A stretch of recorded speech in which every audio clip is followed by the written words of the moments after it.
Taylor Swift is no doubt the woman of the moment. I mean, anyone who doesn't know about her by now is definitely living under a rock. Her recent Eras tour has cemented this icon as a household name in the music industry. Taylor's tour is raking in billions of dollars, and some mayors are literally begging her to come to their town to boost local business. Taylor's brand is recognized everywhere because she has worked hard for her title. But I was browsing through Etsy the other day and I found this. Disappointed!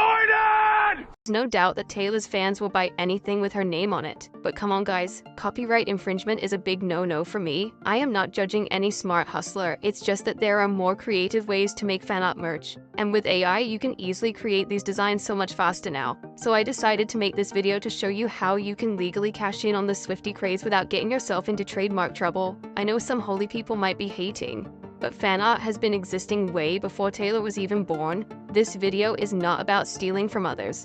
Instead, I want to show you legal and ethical ways to get around the trademark problem. Personally, I really hate the fact that people can trademark common words. If I made the rules, this won't be a thing.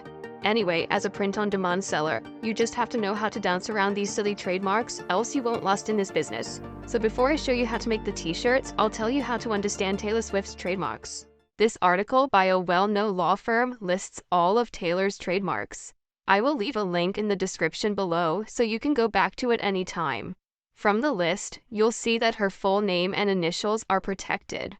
There is a bunch of other words she has trademarked to her name. I don't think this is all of them, so I will also leave a link to the US Trademark Office so you can check for yourself. One interesting thing that I found is that she trademarked her last name Swift, but her first name is free to use, which means you can use Taylor but not Swift. Now let me show you the trick to understanding trademarks. You see this name here, Swifties. It's the unique name of her fan club, so you can't ever use it for any commercial purpose. But this phrase, shake it off, is common. All you have to do to avoid trouble is add another word to it, like shake it off, babes, or ladies, you can shake it off. The secret is that with common phrases, the trademark only covers the exact words.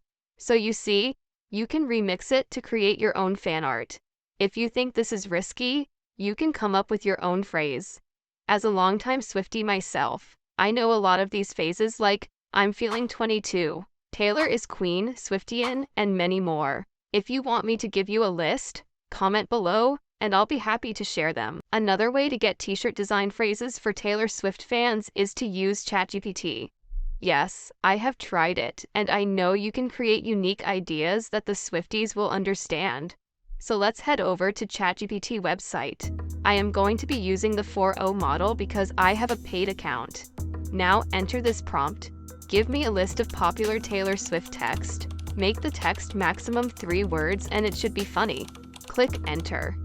ChatGPT will give you some good options. Since AI cannot identify trademarked words, make sure you remove words like Swiftie or Swift. If you are not sure, you can go back to the law firm website to confirm that it's not protected. You can also ask ChatGPT for more options if you want more design ideas. I am going to pick this bad blood vibes phrase to make the t-shirt. The next thing to do now is actually create the t-shirt design with AI. The tool I'll be using is Leonardo AI. I choose it because it can create consistent style, and the text format is very good. So to start, you should go to the leonardoai.com website and log in by clicking on the Launch App button. If you don't have an account, you can quickly create one. When you sign in, this is the screen you'll see. Leonardo offers a free tier, but I am using the paid version. I'll go to the right side to create the setup. For this tutorial, I will be using the Leonardo Phoenix because for now it is the only preset that can create text. Next, you should go to the Prompt Enhance option and turn it off. Move to Preset Style, then select Graphic Design Vector. Because I am making a t-shirt design, I will move the slider to change the ratio to 3.4. You can leave every other setting as is. Now it's time for the prompt. It says, graphic typography with text bad blood vibes, comma, decorative text, comma, isolated on a white background. Then click on the Generate button. Here are the 4 generated images. I really love the 4th image, but it has a mistake. So I'll choose this one and download it. This is a very simple design, but you can even add images to your prompt. Let me show you what I mean. For this example, I'll change the text to "I'm feeling 22 bitch." The style is now bold, and I'll add a tongue-out mouth with red lips element to the prompt. Most of them look terrible, but this second one looks great. Don't worry about this bottom text, I can easily remove it in Canva later. I'll go ahead and save the design. Now it's time to upscale it with bigjpg.com. I'll upload the designs I just downloaded from Leonardo AI. Click on the Start button, click the 4x option, and click on Enlarge all images below. Once it's done, I will download these images to save the design. The last part is to sign in to canva.com. I'll select Create Design at the top, then search for the t-shirt option and click on it. Once it loads, I'll click on the Upload option on the right. Select the images and click Enter. Now once I click the image on the right, it will appear on the canvas. By dragging the edges, I will make it bigger and the text at the bottom will disappear. Then I will drag and center it.